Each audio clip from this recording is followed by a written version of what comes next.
مننه. یقینا سبا 11 اکتوبر دی د پښتون قومي جرګې یا پښتون قومي عدالت د شروعات اوله ورځ ده. د هغه دپاره تقریبا یوه اونۍ مخکې د بېلابېلو سیمو د پښتونخوا وطن د مختلفو ولسوالۍ د پښتون ژغورنې غورځنګ ځوانان را رسېدلي دي، د لې په خیبر کې موجوده دي. دا ځوانان د دې دپاره راغلي ول چې دا دلته د جرګې انتظامات وکړي، دلته کیمپونه ولګوي، دلته چې کوم مشران راځي، میلمانه راځي چې د هغوی دپاره دلته انتظامات وکړي. خو بیا ریاست تاسو ټول په خبر یاست چې د شرم هر حد یې کراس کوي. دلته یې ټولې هغه عربي استعمال کړې چې په هغه کې یې لارې وتړلې. زموږ ملګري یې ګرفتاره کړل غیر قانوني، چې تر 400 زیات ملګري دا وخت هم زموږ په زندان کې دي. د ملګرو پر کورو باندې چاپې وولې او دلته یې پر دې پنډال باندې چې چیرې دا جرګه کېږي وار وار باندې پر دې ځي حملې وکړې. او بیا پرون سهار دلته رالل، تشدد یې وکړي، شیلینګ یې وکړي چې د هغه په نتیجه کې زموږ 4 ملګري په شهادت باندې ورسېدل او 8 ملګري زموږ زخمیان سول. همداسې یو ملګری زموږ په واڼه کې شهید شوی دی، یو ملګری زموږ په بنو کې شهید شوی دی. پرون د جنوبي پښتونخوا ډېر زیات ملګري را روان وو، هغه په ډېر اسماعیل خان کې نیولي دي، په زندان کې اچولي دي.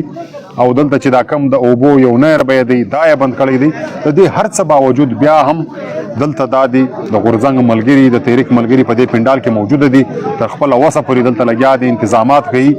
او موږ دا امید لرو چې انشاءالله سبا به د پښتونخوا وطن د مختلفو سیمو قبایلي مشران، قومي مشران، د مختلفو سیاسي ګوندو مشران، داسې د مختلفو طبقو مشران لکه وکیلان، ډاکټران، شاعران، لیکوالان، پروفیسران او داسې زموږ په وطن کې چې مختلفو یونینز دي، پراپرټي یونینز، ټرک یونینز، انجمن تاجران، د دې ټولو مشرانو ته موږ دعوتونه ورکړي دي. دا به ټول راځي دغه د جرګې ځای ته، پښتون قومي عدالت به لګېږي. په اول سیشن کې به موږ دوی ته د دې کام مقدمه ایږدو چې دلته په تیرو کلو کې دوی څومره پښتانه وژلي دي، بې ګناه په شهادت یې رسولي دي، او څومره پښتانه ژوندي ورک دي، څومره پښتانه معذوره دي، څومره پښتانه زخمیان دي. پښتونخوا وطن څومره وسایل دوی لوټلي دي، پښتونخوا وطن کې دوی کم کم ځایونه قبضه کړي دي، زموږ څومره مځکې قبضه کړي دي. همداسې زموږ پر وطن چې دوی کم ډالري جنګونه کوي، دغه په نتیجه کې چې دوی کم ډالر ګټي، د دې مکمله تفصیل به موږ ایږدو. بیا به دغه مشران سره جرګه کېږي، خپل عقل به سره شریکوي، مشوره به سره کوي، او یو داسې پرېکړه به کوي چې هغه نور دغه کام د دې ظلم، د دې جبر څخه خلاص کړي او د یو ښه سباونه سره مخامخ کړي. نو البته دا وخت هم دا دی د شپې 10 بجې دي. تاسو وینئ چې په زراو انسانان راغلي دي. د دې ریاست د هر رقم رکاوټو باوجود، د هر رقم تشدد باوجود چې دوی دلته شیلینګ وکړي، ملګري په شهادت ورسول، کریک ډاون یې کړی دی، ټولې لارې بندې کړي دي.